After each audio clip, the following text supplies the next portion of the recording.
우리가 이 땅을 살아가는 우리들은 영으로서 몸의 행실을 죽여야 하는 이 성화의 과정을 필수적으로 우리가 책임지고 있습니다. 그러니까 우리가 살아가는 과정은 이 성화라는 과정을 통해서 영화라는 그런 단계에 이르게 되는데, 영화라는 단계는 이 땅에서 절대 이룰 수 없고 또 우리가 주님 만났을 때 이루어지는 것이 영화라는 단계죠. 그래서 우리가 이 땅을 살아갈 때 이 성화라는 과정은요, 어떤 면에서 보면 우리의 구원 속에 당연히 보장되어 있는 하나님의 인도하심이 주신 특권이고 또 복이라는 사실을 가르쳐주고 있습니다.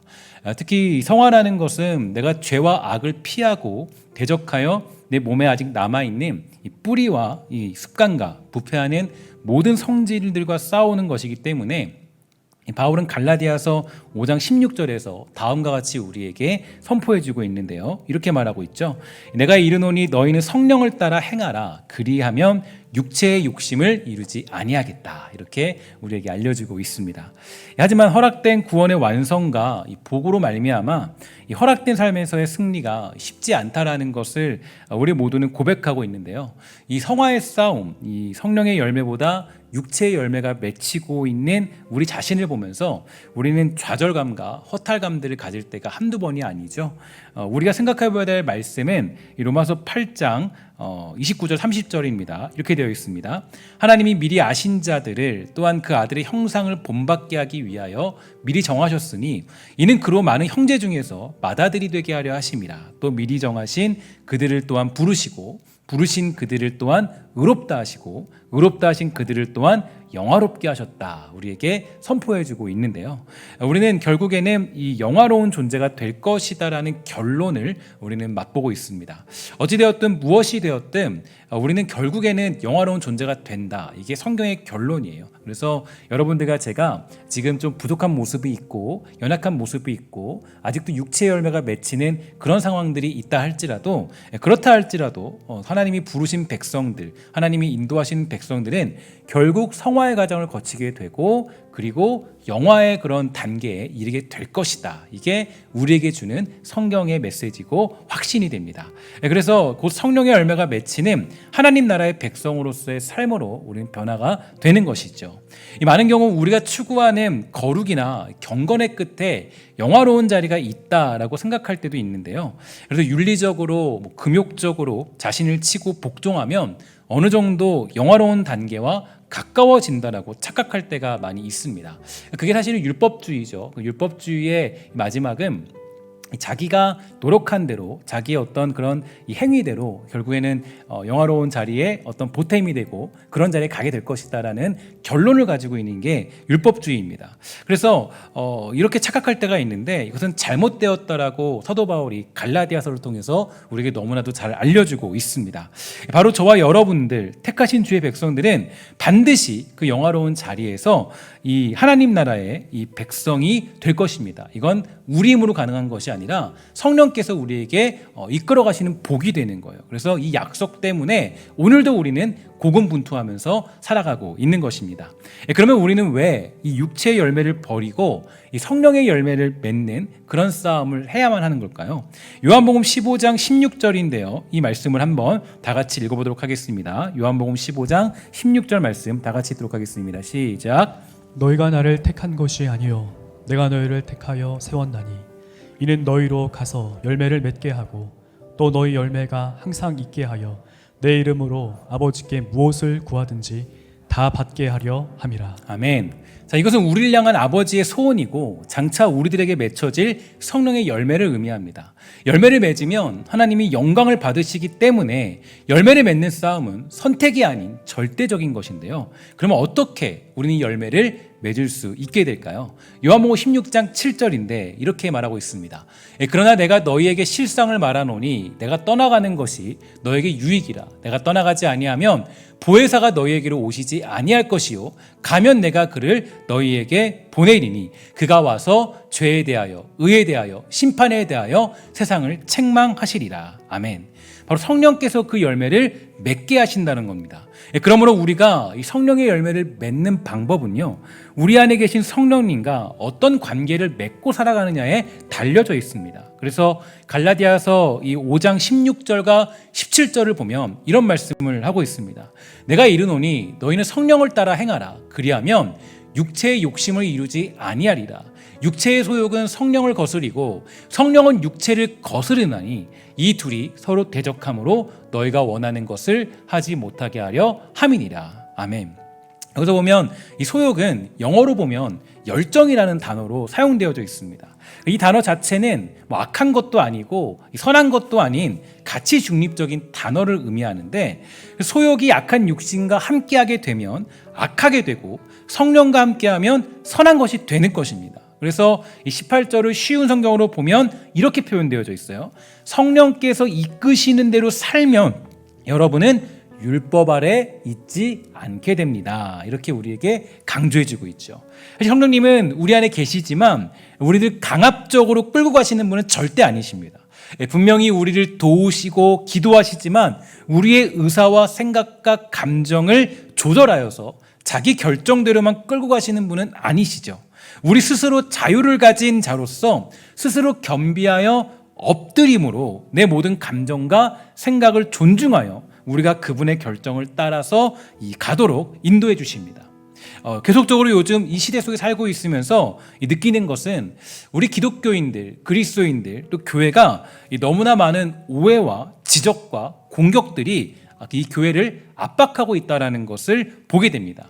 물론 이러한 것은 우리로 하여금 이 신앙생활을 위축되게 만들기도 하지만 이 자신 있게 신앙생활할 수 없도록 만들고 있는 것은 사실이에요. 사회에서 여러분 예수를 믿는다라는 요즘에 얘기를 하게 되면 그것도 굉장히 어려운 상황이 된 것도 사실입니다. 하지만 정말 이것이 우리에게 있어서 잘못된 일이고 문제 있는 상황이 되는 걸까요? 저는 그렇지만은 않다라고 생각해요. 특히 이 부분에 대해서는 제가 이 9시 예배 때도 설명을 드렸지만 9시 예배 때 제가 그 영적인 성숙 또 변화시켜가는 하나님의 그런 섭리와 뜻들을 설명해 드렸습니다. 그런데 그런 것을 통해 봤을 때 하나님께서 저와 여러분들을 가장 합당한 자리로 이끌어가고 계시는 거예요. 그러니까 우리가 당하는 핍박과 고난과 어려움과 여러 가지 어떤 환난들, 교회가 당하는 모든 어려움들, 그 모든 것들이 그냥 우리에게 어쩌다가 우연히 그렇게 다가온 것이 아니라 이 모든 것들을 통하여서 하나님이 목표로 두고 있는 것은 저와 여러분들이 어떤 자리에, 즉 영화로운 그 자리, 즉 우리의 세상에서 말하면 성화의 그 과정 가운데 이끌어가도록 하시기 위해서 하나님이 수많은 일들을 우리에게 계획하시고 준비했다는 것을 우리는 의심치 않습니다. 하나님은 우리가 이런 모든 사건들을 통하여서 스스로 겸비하여 주님을 찾고 엎드려 성령의 열매를 맺도록 하기 위하여 준비되어지고 노력하기를 원하시지, 우리는 아무것도 하지 않는데 아무런 준비도 되어 있지 않은데 그저 성령의 열매를 맺히게 하는 분은 아니라는 거예요. 그래서 하나님은 정말 많은 상황들을 통하여서 결국 우리가 이 성령님과 함께 깊은 관계를 만드시도록 하는 경우들이 많이 있다라는 거죠. 특히 지금 우리가 건너고 있는 이 코로나라는 상황은요, 그동안 우리가 잊고 있었던 이 성령님과의 관계를 다시금 돌아보게 만듭니다. 그동안 우리가 추구하던 많은 신앙의 모습은 어떤 것이었습니까? 그동안 우리는 성령님과 어떤 관계를 맺고 살았습니까? 사실 여러분, 이 마스크를 쓰고 다니고 있는 이 시대 속에서 우리는 지금 누구와 대화하고 누구와 말하고 누구와 깊은 관계를 맺으며 살아가고 있습니까? 하나님은 우리가 성령님과 가장 깊은 관계를 맺고 성령의 열매를 맺히는 것을 가장 기뻐하시는 분이세요. 그래서 하나님은 어쩌면 여러분들과 저의 입을 가리어서 누군가와 대화하는 것보다 성령님과 깊은 대화를 할 수 있도록 우리를 이끌어 가시는지도 모르겠어요. 그래서 저는 마스크를 쓰고 있으면서 그런 생각이 많이 들었습니다. 우리가 그동안 다른 사람들과 말을 참 많이 했잖아요. 그런데 그것보다 하나님이 더 원하시고 더 하나님이 필요로 하시는 건 성령님과 깊은 대화를 나누는 것입니다.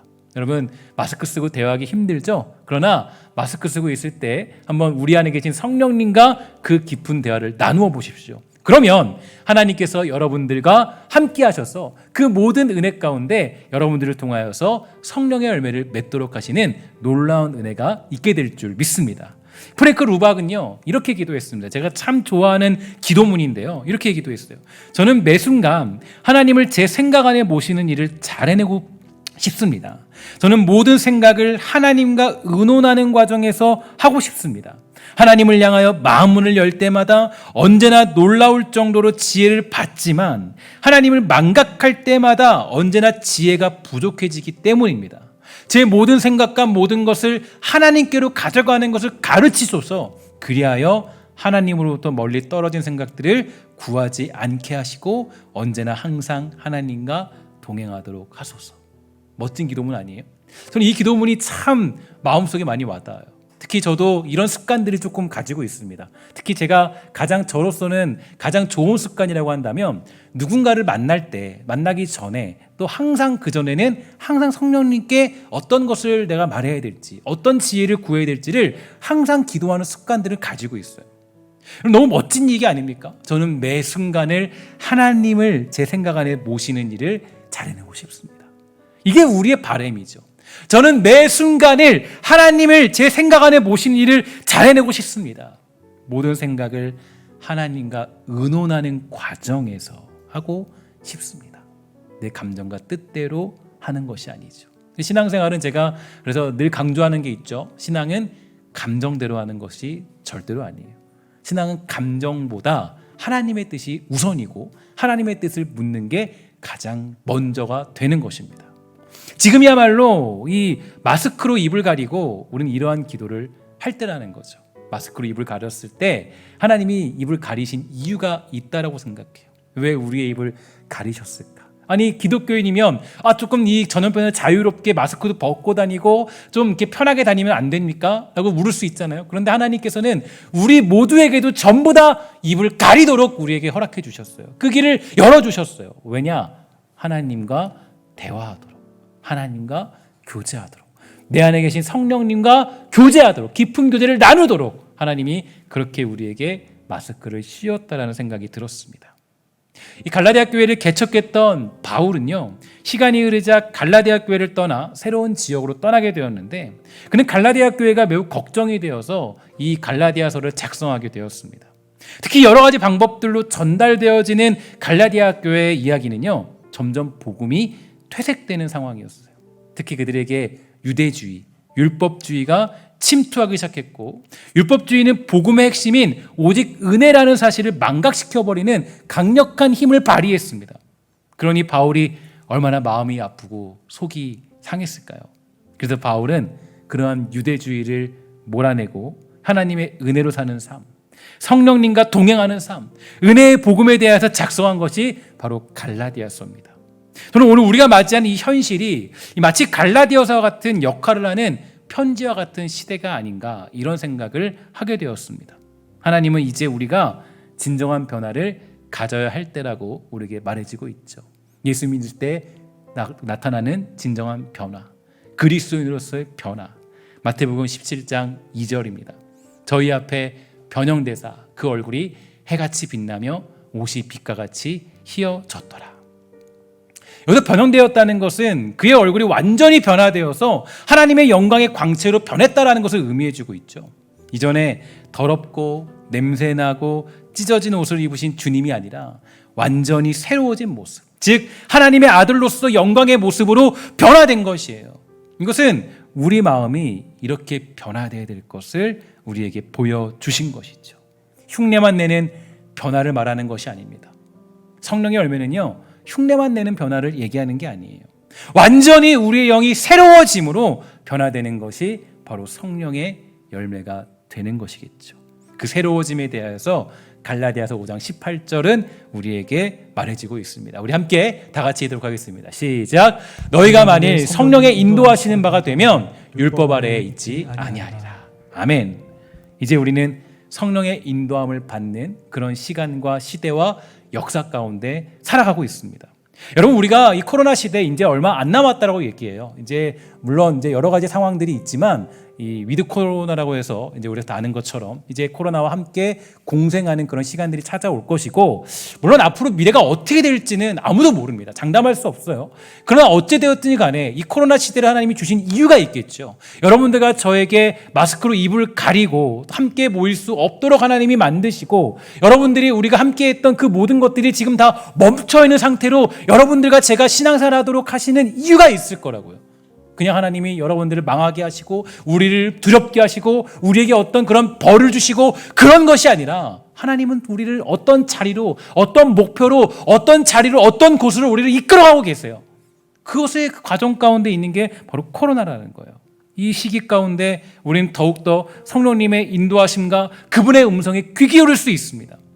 그동안 다른 것에 귀 기울였다면 우리 성령님이 지금 여러분들을 어디로 인도하시는지, 성령님이 말씀하시는 것은 무엇인지, 성령님이 우리에게 무엇을 행하라고 하시는지 그 음성에 귀 기울이시길 바랍니다. 그는 우리를 말씀으로 인도하시기 때문에 말씀을 듣고 읽고 묵상하는 데 여러분 집중하셔야 돼요.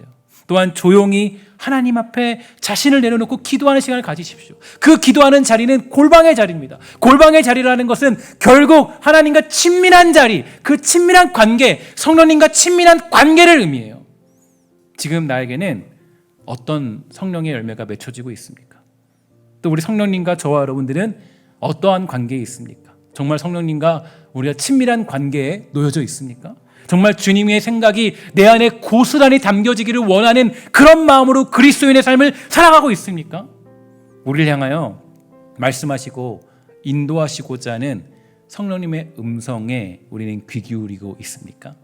로마서 12장 2절 말씀이에요. 우리 함께 읽도록 하겠습니다. 시작. 너희는 이 세대를 본받지 말고 오직 마음을 새롭게 함으로 변화를 받아 하나님이 선하시고 기뻐하시고 온전하신 뜻이 무엇인지 분별하도록 하라. 아멘.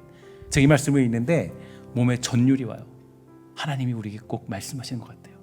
이 세대를 본받지 말고, 우리 그동안 예수를 믿고 있고 그리스도인이지만 얼마나 이 세대를 본받으며 살아갔습니까?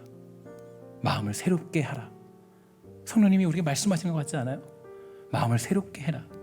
그리고 뭐라 그래요? 변화를 받아서 하나님의 선하시고 기뻐하시고 온전하신 뜻이 무엇인지 분별해라. 저는 이 말씀이 정말 제 마음속에 너무 전율같이 다가와요. 우리에게 주시는 성령님의 음성 같지 않아요? 지금은 이 말씀을 우리 영혼에 더욱 깊이 새길 때입니다. 저도 이 목회자로서 이 목사의 본질에 충실하며 살아갈 것입니다. 여러분들이 더욱 하나님의 말씀을 사모하며 나아가 성령님의 깊은 관계를 맺으며 성령의 열매를 맺고 살아가는 주의 백성이 되도록 저도 힘을 기울일 거예요. 여러분, 우리 이 시대에 주눅 듣지 말고 기죽지 말고 성도로서의 부르심과 자부심을 지키며 그 명예를 따라 살아가게 되는 축복이 있게 되기를 주의 이름으로 간절히 소망합니다. 여러분, 기독교는요, 제가 역사를 좀 보니까요, 기독교 역사 가운데 핍박당하지 않은 역사는 없습니다. 여러분, 이게 너무나도 놀랍죠. 기독교 역사는 핍박당하지 않은 역사가 없어요. 기독교가 부흥하고 기독교가 어떤 일들을 행하게 될 때 그때 기독교는 언제나 핍박의 상황에 놓여져 있었습니다. 기독교가 처음 한국에 들어왔을 때 기독교는 악한 종교였어요. 사람들은 저 교회가 마을을 망친다라고 돌을 던지고 불을 질렀다는 기사가 굉장히 많이 나와 있습니다. 그리스도인들, 저 예수쟁이들, 그들은 핍박을 당하며 살았습니다. 그러나 그 핍박 속에서 예수쟁이가 되면서도 그들에게 놀라운 사실이 하나 있는데, 우리가 지금까지 이 한국 기독교가 유지될 수 있었던 이유는 그 당시에 그 핍박 속에서도 사람들이 그렇게 우리에게 핍박을 줬어도 성령의 열매를 맺는 삶을 살았기 때문에 우리는 지금 이 한국교회의 위대한 자리에 앉아 있는 것이겠죠. 그들 모두가 성령님과 깊은 관계를 맺으며 살았기 때문에 성령의 열매가 맺혔고 핍박 속에서도 여전히 그 열매가 맺히게 된 것입니다. 최근에 제 첫째 딸이 얘기해요. 아빠, 나도 친구들 많이 있는데 전도하고 싶대요. 그게 근데 쉽지 않대요. 왜 쉽지 않냐? 애들이 그런데요. 이미 교회는 코로나 어쩌고저쩌고 해서 부모님들이 못 간다고, 갈 수 없다, 가면 안 된다. 그 얘기 그래서 잘 못 데려온대요. 나름대로 친구들 되게 있거든요. 같이 놀러 간 친구들. 근데 못 데려온대요. 그 얘기를 듣는데 참 마음이 그렇더라고요. 교회는 지금 오해 아닌 그런 오해에 사로잡혀 있습니다. 그렇죠? 아직도 많은 사람들이 코로나라는 병이 교회에서만 나온다고 생각해요. 거의 대부분이 그래요. 집중 검사를 하면 교회에서 많이 검사를 하죠. 근데 어디 그렇습니까? 최근 한 의사분이 말하기를 만약에 사당역에서 내리는 사람들마다 코로나 전수조사를 하게 되면 아마 감염률이 엄청나게 될 것이다라고 그렇게 얘기해 주는 걸 들었어요. 그건 맞죠. 교회만 굉장히 코로나 터지면 막 난리 나잖아요. 막 전수검사 전부 다 하고 어떤 사람 전부 다 하고 완전히.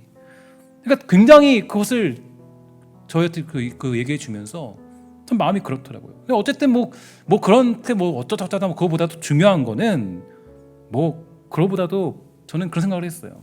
저는 이런 상황을 경험하면서 너무하네, 너무하다, 왜 그러냐, 왜 우리를 괴롭히는 거야, 이런 생각은 별로 안 들었어요. 그냥 이런 상황들을 듣고 경험하면서 이런 마음이 들었습니다. 어떤 마음이냐? 그동안 우리는 세상 사람들에게 인정받기를 원했지 주님이 기뻐하시는 일은 감당하려고 하지 않았구나. 성령의 열매를 맺기를 원했던 것보다 세상의 열매를 맺기 원했던 우리들의 모습들, 또 저의 모습들을 저는 살펴볼 수 있었습니다. 우리는 세상이 즐거워하는 열매를 맺기 위해 노력했던 것이 더 많았어요. 성령의 열매를 맺고자 하는 순수한 마음은 잊어버렸던 신앙이 혹시 우리의 모습은 아니었습니까? 이제 우리는 성령의 열매를 맺어야 됩니다. 하나님은 무엇보다 우리가 이 열매를 맺기 원하시죠. 예전에 제가 그래서 성령의 열매를 가지고 아주 오랫동안 설교했던 적이 있는데요. 성령의 열매를 맺는 것은 하나님의 소원이고 하나님의 뜻이자 우리를 구원하신 이유이고 목적이 됩니다. 야고보서 4장 5절 우리 함께 읽도록 하겠습니다. 시작. 너희는 하나님이 우리 속에 거하게 하신 성령이 시기하기까지 사모한다 하신 말씀을 헛된 줄로 생각하느냐. 아멘. 자, 여기서 좀 이 시기한다라는 말이 조금 이상하죠. 근데 시기하기까지 사모하신다는 것을 새 번역에서는 이렇게 표현했어요. 너무 놀라운 표현인데요. 그리워한다라고 번역을 했어요. 그리워하신다. 다시 말해서 성령이 우리를 하나님의 말씀대로 인도하시기를 그리워하고 또 강렬하게 소원하신다는 뜻이 거기에 담겨져 있는 거죠. 저 이 말씀 보면서 여러분 마음에 잔잔한 감동이 오지 않아요? 성령이 우리를 하나님의 말씀대로 인도하시기를 그리워한다. 강렬하게 소원하신다는 뜻이에요. 자녀가 빨리 자라고 싶은 소원과 부모가 자식이 빨리 자라서 철이 들기를 바라는 소원 중에 누가 더 큰 소원이 될까요? 당연히 자녀의 마음보다 부모의 마음이 훨씬 더 클 것입니다. 우리 성령님도 그렇죠. 우리들이 성령의 열매를 맺기 원하는 마음보다 우리의 아버지 되신 하나님께서 우리가 성령의 열매를 맺기를 원하시는 줄 믿습니다. 갈라디아서 5장 16절 17절 다시 한번 살펴보도록 하겠습니다. 내가 이르노니 너희는 성령을 따라 행하라. 그리하면 육체의 욕심을 이루지 아니하겠다. 육체의 소욕은 성령을 거스르고 성령은 육체를 거스르나니 이 둘이 서로 대적하므로 너희가 원하는 것을 하지 못하게 하려 함이니라. 여기서 보면 성령을 쫓아 행한다라는 것은 현재 시제로 영어로 사용되었습니다. 현재 시제라는 건 지속적으로 매일 날마다 해야 하는 일인 것을 의미해주고 있어요. 그러니까 과거 시제라면 과거에 한번 일어난 일로 그 결과가 계속 지속되는 것이겠지만 현재 시제라면 그 일이 오늘도 내일도 매일같이 지속적으로 계속되어져야 되는 일이라는 것을 의미하고 있는 겁니다. 그러므로 성령을 쫓아 행하는 일, 그것은 마치 숨 쉬는 것처럼 심장이 뛰는 것처럼 매일 밥을 먹는 것처럼 물을 마시는 것처럼 계속되어져야 하는 일이 되는 것이죠. 우리가 주목해야 될 것은 현재 갈라디아서를 통해 보고 있는 성령의 열매는 9가지로 나타나고 있어요. 그러니까 이 갈라디아서 결론이 이제 성령의 열매를 이제 맺혀지는 것, 그리고 그 다음에 쭉 나타나고 있는데 이 성령의 열매가 굉장히 중요하게 이제 갈라디아서의 결론이 됩니다. 이유가 있습니다. 왜냐하면 성령의 열매는 율법주의와 완전히 차원이 다르고 확연히 다른 결과를 나타내고 있기 때문이에요. 일단 이 성경에서 성령의 열매는 이 좀 독특한 것이 이 복수가 아니라 단수로 사용되어져 있습니다. 그러니까 이 말은 성령의 열매가 하나이지만 9가지 모양으로 나타난다는 것을 의미하는데, 그것을 대표하는 열매가 무엇이냐면 사랑이라는 열매죠. 그래서 예수님은 이 다음과 같이 말씀해 주셨어요. 요한복음 13장 35절이에요. 너희가 서로 사랑하면 이로써 모든 사람이 너희가 내 제자인 줄 알겠다. 이렇게 우리에게 알려주셨죠. 결국 사랑은 성령의 열매의 가장 큰 모습이고요. 성령의 열매가 나타날 때 신실한 제자로서의 삶을 살게 되는 것입니다. 저와 여러분들이 받은 선물과 그 특권은 무엇입니까? 우리는 그저 구원이라는 결승선을 무사히 통과하기 위하여 부름받은 것이 아니라 인생 전체에서 신실한 주님의 제자로 살아갈 수 있게 하는 은혜를 보장받았어요. 특히 우리는 예수 그리스도의 사랑을 먼저 받은 사람이기 때문에 자유롭게 그 사랑을 실천할 수 있고, 하나님께 은혜로 비탄감을 받았기 때문에 욕심을 버리고 남들을 아낌없이 사랑할 수 있게 된 것입니다. 종종 이 기독교인들, 이 교회를 향하여서 세상은 우리에게 평가하는 내용이 있습니다. 뭐라 그러냐? 기독교인들, 그리스도인들, 교회는 편협하다라는 평가를 많이 하죠. 여러분 그런 평가 많이 들어보셨죠? 야, 기독교는 왜 포용을 못하고, 왜 기독교는 왜 이렇게 편협한 거야? 기독교는 왜 뭐 다 사랑이라고 얘기하면서 왜 이렇게 독선적인 거야? 이런 얘기를 많이 들어보셨을 거예요. 왜 이렇게 사고방식이 편협적이고 왜 이렇게 사고방식이 독선적이냐? 사실 우리가 이슬람교를 포용할 수 없잖아요. 우리가 다른 종교를 그거를 같은 종교라고 할 수 없잖아요. 불교인도 우리 기독교인 중에 한 명이다 할 수 없잖아요. 그럼 우리 지켜야 될 진리잖아요. 그러니까 그걸 보면서 뭐라 그래요? 야, 기독교인들은 편협적이구나, 독단적이구나, 독선적이구나, 이런 생각을 많이 하죠. 하지만 여러분, 우리는 뭘 가지고 있는 사람이에요? 우리는 진리를 가지고 있어요. 진리의 가장 중요한 특징이 있는데, 진리는 독선적이라는 특징을 가질 수밖에 없어요. 그러니까 왜냐하면 이 독선이 없으면, 그러니까 이 독선적인 모습이 없으면 진리가 될 수 없거든요. 진리는 타협할 수 없어요. 진리는 타협할 수 없고, 이 진리는 언제나 답입니다. 그렇기 때문에 이 진리와 위배되는 것은 틀릴 수밖에 없는 거예요. 그래서 우리는 사실 독선적이다, 편협하다라는 평가를 받는 게 이상한 게 아니에요. 그래서 거기서 당신 사랑이 없는 것 같아. 아니, 당신 뭐 이렇게 너무 독선적인 거 아니야. 너무 거기에 우리가 막 위축될 필요는 없어요. 왜 너는 사랑이라고 얘기하면서 왜 이 사람들이 용서 못하고, 왜 받아주지 못하고, 왜 그 다른 종교도 왜 이해하지 못하냐? 받아주는 게 여러분 잘하는 게 아니고 진리를 무너뜨리는 거예요. 진리라는 건 독선적이에요. 어쩔 수 없어요. 그런데 여기서 멈추지 않아요. 여기서 멈추면 이제 이게 안 되는 거죠. 여기서 뭐가 필요하냐면 그 독선을 품을 수 있는 게 뭐냐? 바로 무한한 하나님의 사랑이에요. 하나님의 사랑. 하나님이 가장 구체적으로 그 독선적인 진리의 복음을 우리에게 소개할 때는 가장 광활하고 놀라운 방법을 사용해 주셨는데요. 바로 여러분들과 제가 잘 아는 말씀입니다. 이 진리가 이 그리스도인들의 진리, 이 기독교의 진리가 성립되기 위해서는, 이 진리가 어떻게 성립되었느냐라는 것을 확인하기 위해서는 언제나 이게 기둥이 되어야 돼요. 이 기둥이 필요해요. 이 기둥이 없으면 소위 말해서 정말 우리는 편협적인 사람이 되는 거예요. 근데 이 기둥을 잘 기억하셔야 돼요. 우리 요한복음 3장 16절 이렇게 되어 있습니다. 하나님께서 이 세상을 이처럼 사랑하사 독생자를 주셨으니 이는 그를 믿는 자마다 멸망하지 않고 영생을 얻게 하려 하심이니라. 아멘. 이사야 53장 5절과 6절입니다. 우리 함께 다 같이 한번 읽어보도록 하겠습니다. 시작. 그가 찔림은 우리의 허물 때문이요 그가 상함은 우리의 죄악 때문이라. 그가 징계를 받음으로 우리는 평화를 누리고 그가 채찍에 맞음으로 우리는 나음을 입었다. 우리는 다 양 같아서 그릇 행하여 각기 제 길로 갔거늘 여호와께서는 우리 모두의 죄악을 그에게 담당시키셨도다. 아멘. 여러분, 이게 바로 진리, 세워진 진리의 기본적인 원리예요. 그러니까 우리가 말하는, 소위 말해서 사람들이 얘기했던 야, 너 너무 독선적이지 않아? 너무 편협적이지 않아? 라고 얘기했을 때, 그런데 그 여러분 독선과 편협함이, 그 진리가 어떻게 세워졌나 보니까 바로 예수 그리스도의 죽으심, 그분이 이 땅에 오셔서 이루신 무한한 광활한 사랑으로 말미암아 이 진리가 세워졌다라는 거예요. 하나님은 사랑으로 그 진리, 자기 자신을 증명해 주셨어요.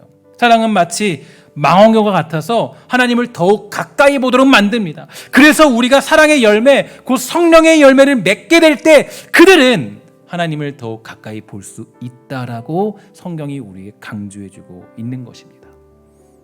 마크 레버트는 사랑받은 대로 사랑하기라는 주제에서 이렇게 우리에게 말했습니다.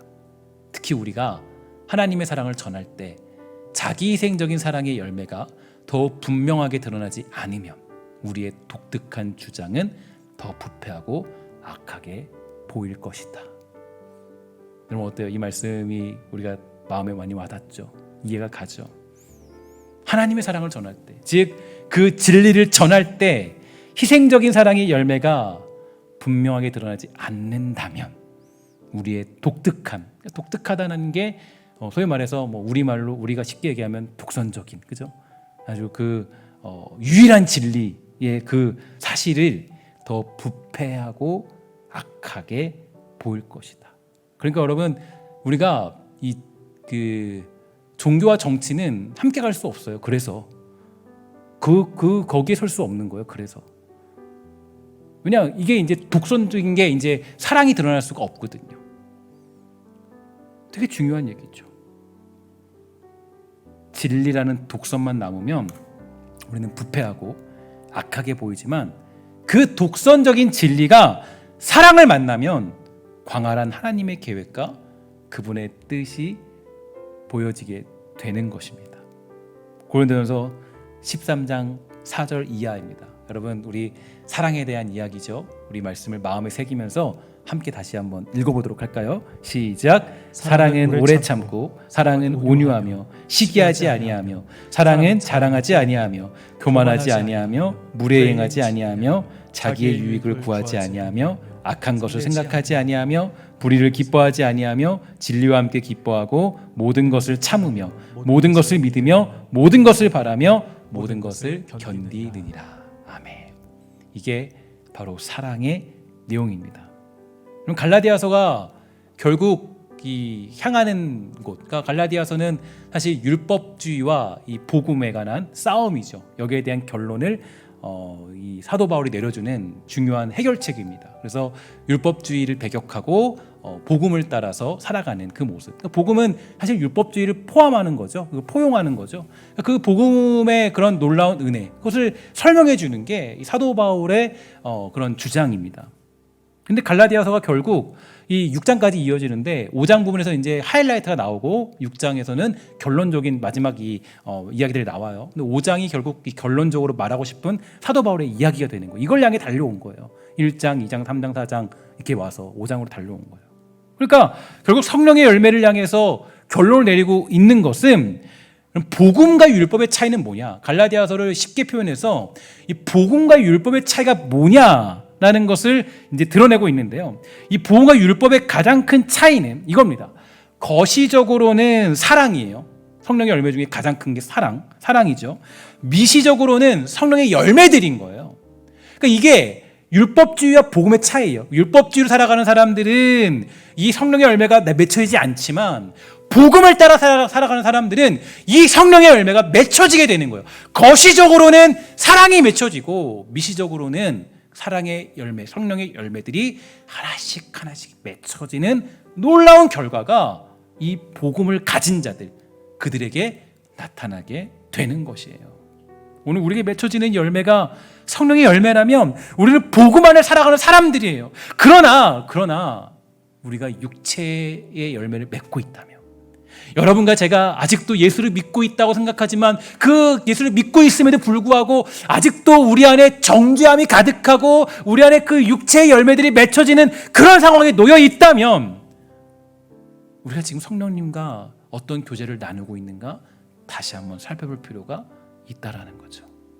오늘 저와 여러분들 모두가 성령의 열매를 맺게 되는 복음의 사람 다 되기를 주의 이름으로 간절히 소망합니다. 성령의 열매는 단순히 여러분들과 제가 뭐 수련한다고 이루어지는 건 아니에요. 내가 좀 칭찬하는 사람이 돼야지. 내가 좀 사랑하는 사람이 돼야지. 이렇게는 이룰 수 없어요. 그것으로는 이룰 수 없어요. 그것으로는 우리가 할 수 없어요. 제가 그래서 늘 얘기하지만 기독교와 심리학은 언제나 구분되어야 됩니다. 그러니까 저도 이 심리학 가지고 이제 우리 교회에서 할 때가 있잖아요. 그러니까 심리학이라는 것은 기독교와 심리학은 언제나 구분되어야 돼요. 그것으로 우리의 성령의 열매가 맺혀지는 게 아니에요. 그거는 우리의 성품을 조금 가다듬어 줄 수 있는 역할을 할 뿐이지 그게 절대로 복음을 대신할 수는 없습니다. 여러분, 성령의 열매는요, 우리가 수련하고 노력함으로 이루어진 건 절대 아니에요. 오직 말씀과 기도 안에 살아갈 때, 그리고 주어진 삶 속에서 역사하시고 인도하시는 성령님과 교제하며 나아갈 때 바로 그분의 역사로 말미암아 진정한 성령의 열매가 맺히게 되는 것이에요. 그래서 우리는 이 성령님과 교제하는 시간들을 가져야 되고, 아버지의 사랑이 무엇인지 깊이 깨달아야 되고, 하나님의 사랑으로 말미암아 내가 지금 이 자리에 존재하고 있다는 것을 우리는 기억하며 살아갈 때, 그때 성령의 역사로 말미암아 성령의 열매가 하나씩 하나씩 맺혀질 수 있게 되는 것이에요. 여러분, 그래서 언제나 우리가 이 시대 속에서 이 땅을 살아갈 때 가장 집중해야 될 것은 무엇이냐면, 어쨌든 간에 첫째는 말씀과 기도하는 일을 우리가 게으르게 하지 말아야 됩니다. 말씀을 깊이 묵상하고 기도하는 일에 우리가 할 수 있는 한 힘을 다하여 최선을 다하여 감당할 필요가 있어요. 그리고 그런 중에 성령의 역사하심을 사모하며 그분과 교제하며 살아갈 때, 그때 성령의 주시는 놀라운 인도하심을 따라서 성령의 열매가 하나씩 하나씩 맺혀짐으로 말미암아 그 선하신 하나님의 역사가 일어나게 되는 것입니다. 사랑하는 여러분, 이 코로나 시대를 통하여서 우리 성령님과 더 깊은 교제가 있게 되기를 주의 이름으로 간절히 소망합니다. 또한 기도하기 소망하는 것은 여러분들과 제가 정말 골방이 있어서 골방에서 성령님과 은밀하게 나누는 친밀함들이 여러분들이 더욱 가까이 일어나게 되기를 주의 이름으로 간절히 부탁을 드리겠습니다. 그동안 혹시라도 세상의 열매를 맺기 위해 우리가 안간힘을 쓰며 살 수도 있잖아요. 그러니까 저도 이 마지막으로 이 말씀을 정리하면서 느껴지는 게, 코로나 시대 가운데 이 한국교회를 점검할 수밖에 없어요. 점검하고 우리가 어떤 신앙을 살아왔는가. 야, 정말 한국교회가, 또 우리 교회가 정말 성령의 열매를 맺기 위해서 우리가 달려왔는가, 아니면 세상에서 보고자 하는 열매, 세상에서 원하는 그 열매들을 우리가 맺으며 살아왔는가, 우리가 기억할 필요가 있다라는 것입니다. 여러분, 이 시간에 우리 함께 여러분들이 기도하며 나아갈 때, 또 말씀 보며 예배하며 나아갈 때, 그때 정말 하나님이 주시는 성령의 역사들이 나타나게 되기를 주의 이름으로 간절히 부탁을 드리겠습니다.